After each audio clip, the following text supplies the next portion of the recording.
कारोबार में क्या है कि पैसा आपने लगा दिया, इन्वेस्टमेंट आपने कर दी, आइडिया आपके पास था, कारोबार आपने कर दिया स्टार्ट।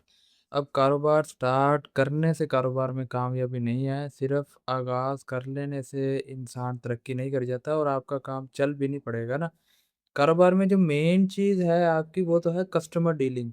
अब कस्टमर डीलिंग अगर आपकी अच्छी है, तो कारोबार आपका बड़ा तरक्की कर जाएगा।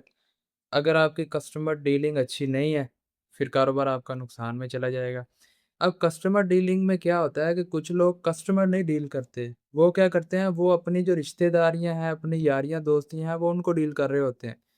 ऐसा नहीं करना, आप बैठे हैं दुकान पे, वहाँ पर आने वाला हर शख्स जो है ना, चाहे वो आपका रिलेटिव है, रिश्तेदार है, आपका दोस्त है या एनीवन कोई अननोन पर्सन है, वो क्या है, वो सिर्फ़ आपका कस्टमर है।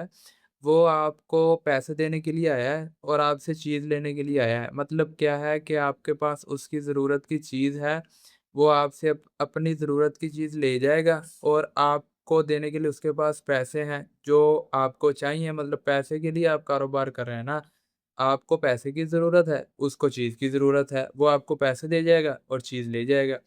तो उसकी भी ज़रूरत पूरी हो गई, आपकी भी पूरी हो गई, तो फिर यहाँ पर रिश्तेदारियाँ, यारियाँ, दोस्तियाँ, रिलेटिव्स ये कहाँ पर आ गए? ये बहुत सारे जो लोग हैं ना, ऐसा कह लो कि 99% जो लोग हैं, ये छोटे लेवल का जो कारोबार स्टार्ट करते हैं, दुकानदारी वगैरह, ये इसमें फ्लॉप इसी वजह से होते हैं।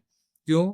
क्योंकि वो कस्टमर नहीं डील करते ना और कस्टमर नहीं बना रहे होते, वो अपनी रिश्तेदारियाँ, यारियाँ, दोस्तियाँ, अपने रिलेटिव्स, अपने जानने वाले दोस्त अब आप इनको डील कर रहे होते हैं। पहली बात तो आप ये समझें कि एक आ गया बंदा आपके जानने वाला, अब उसने चीज़ कितने की लेके जानी है आपसे? अगर आपके पास प्रोडक्ट पड़ी है कोई 5,000 की, उसने आपसे कोई 10,000 की तो नहीं ले जानी या उसने ये तो नहीं कहना कि चलो 5,000 की है, मैं आपका रिश्तेदार हूँ, चलिए ऐसा करें कि आप मुझे ये चीज़ 6,000 की दे देंगे या मैं आपको इसका जो रेट है ना उससे ₹1000 इज़ाफ़ी दे देता हूँ क्योंकि आप मेरे जानने वाले इस वजह से, ऐसा है?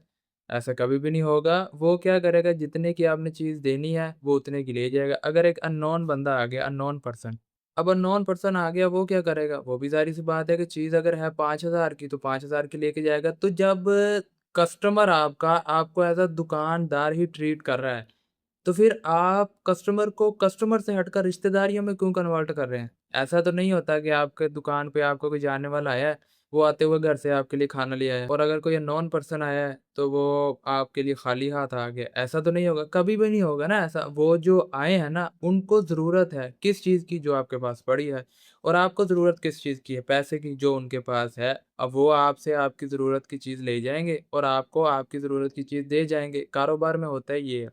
जिस बंदे का कारोबार बहुत ज़्यादा चल रहा है ना, उसकी देखें कि उसकी दुकान में वो चीज़ें हैं जो लोगों की ज़रूरत है और उसके बाद क्या है कि वो उनको डील करना जानता है। कारोबार में क्या है कि आपने कस्टमर डील करने हैं, रिश्तेदार और यारियाँ, दोस्तियाँ जो है ना, ये नहीं आपने अपनी जो है वो ना बनानी और उनको मजबूत नहीं करना। अब इसके बाद क्या है कि ये तो बात हो गई कि कस्टमर ही हैं आपके सभी आने वाले ना, सही है, जब आप उनका कस्टमर डील करेंगे फिर आपकी दुकानदारी, कारोबार जो है ये चल पड़ेगा। अब कस्टमर के बाद जो आपके पास आया है, वो इम्प्रेस किससे होगा? आपकी अखलाकियात से, आपके अखलाक से। ऐसा नहीं है कि आपने शीशे लगा लिए हैं, अपनी दुकान में एसी लगा दिया है, बड़े ज़बरदस्त सोफ़े वगैरह रख दिए हैं, लेकिन जैसे ही आपने मुँह खोला है, वो बंदा परेशान हो गया कि यार ये आपने बात मेरे मेरे से कौन-सी कर दी है। क्योंकि इंसान इंसानों के साथ खुश रहते हैं। बेजान चीज़ों के साथ इंसान खुश नहीं रहता। चाहे आपकी दुकान में कोई सोफ़े नहीं पड़े हुए, चाहे आपकी दुकान में कोई एसी नहीं लगा हुआ, चाहे नॉर्मल सी दुकान है, लेकिन जब आप उसके साथ बोले हैं, क्या ही बोले हैं कि आपने उसका दिल जीत लिया, वो बंदा एसी वाली दुकान छोड़ के आपके पास आएगा और चीज़ लेके जाएगा और हो सकता है कि बैठ के आपसे गपशप भी कर ले। क्या ये हैं इखलाकियात, इखलाक की पावर।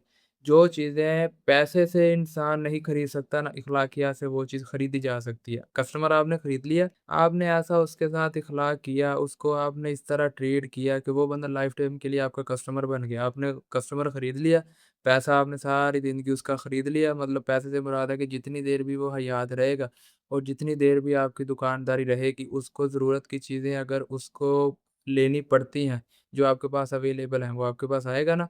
ज़ाहिर-सी बात है आपके पास ही आएगा, किसके पास जाएगा? ये होती है कस्टमर डीलिंग। फिर आप देखें, आप कहते हैं जी मैंने ऐसे ही लगा दिया, मैंने सोफ़े रख दिए, बड़ी ज़बरदस्त मेरी दुकानदारी है। मेरी दुकानदारी से हट के बंदे ने कहाँ पे जाना है? क्यों? क्या मार्केट में और दुकानें नहीं है? क्या मार्केट में जो चीज़ आपके पास है वो किसी और के पास नहीं है? है ना और के पास, तो फिर आपके पास आने की वजह क्या है? एक वजह है इख़्लाक़ियात। इख़्लाक़ियात से आपने उस बंदे को ऐसा बॉन्ड कर लिया है जो आपके पास है, हो सकता है कि वो इख़्लाक़ किसी के पास ना हो। जो आपका फ़ेस एक्सप्रेशन है, हो सकता है किसी और का ना हो। जो आपके स्माइलिंग फ़ेस है, हो सकता है किसी और का ना हो। कस्टमर आपका पक्का हो गया। कस्टमर एक नहीं होता, वो आप कस्टमर क्या है कि लाइफ़ टाइम के लिए आपको पैसे देने वाला आपका एक किस्म का एक बैंक है। आप उसको चीज़ें दे रहे हैं, बैंक इंसान को सहूलियत दे रहा है, इंसान उसको क्या दे रहा है? पैसे दे रहा है। सेम इसी तरह आप उसको सर्विसेज़ दे रहे हैं, सर्विसेज़ ही है अखलाकियाँ। सर्विसेज़ ये नहीं है कि बंदा आया है तो आपने उसके लिए कोक की बोतल मँगा ली। आपने कोक की बोतल मँगा के उसको पिला दी लेकिन आपने बात ही नहीं की। बंदा इम्प्रेस हुआ, कभी भी इम्प्रेस नहीं होगा। अब बंदा आया है, आप उठ के मिले हैं, सलाम लिया है, गपशप की है, उससे पूछा है कि हाँ जी भाई आपको क्या चाहिए? जो चीज़ चाहिए वो आपने उसको दिखाई है। दिखाने के बाद आपकी अखलाकियात बड़ी अच्छी हैं, वो बंदा चीज़ लेके चला जाएगा और बड़ा इम्प्रेस होगा। अब इस तरह क्या है कि आपका कस्टमर पक्का हो गया।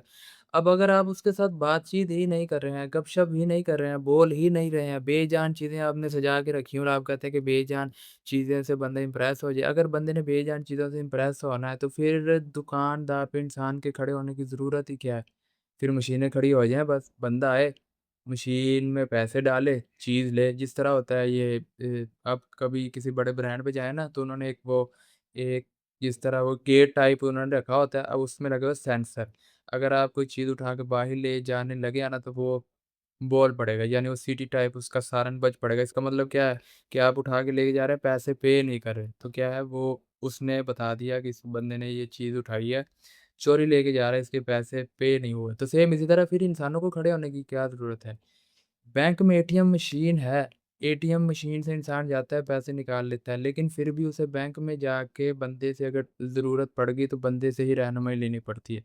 मशीनों की बहुत सारे लोगों को समझ नहीं आती। सेम इसी तरह जो बंदा आया है, उसको हो सकता है जो चीज़ उसने लेनी है, उसका उसको मुकम्मल तौर पे इल्म ना हो, इन्फॉर्मेशन उसके पास हो, इल्म ना हो कि ये इसके फंक्शन क्या है। फिर आपको चाहिए कि उसको गाइड करें। जब ये चीज़ें आप करेंगे कस्टमर आपका पक्का हो जाएगा और कस्टमर पक्का हो गया तो आपकी दुकानदारी बड़ी फिट है। कस्टमर डीलिंग जो है ना ये बहुत मेन चीज़ है आपके कारोबार में, अगर आप इस चीज़ को समझते हैं। कस्टमर डीलिंग में फिर आगे और बहुत सारी बातें हैं कि जो इंशाल्लाह आपके साथ डिस्कस करेंगे।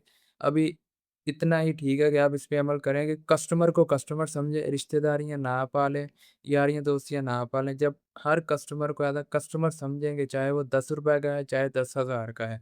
10,000 वाले ने 10,000 की चीज़ 15 में नहीं ले जानी, ₹10 वाले ने 10 की चीज़ आपसे 5 से नहीं माँग लेनी।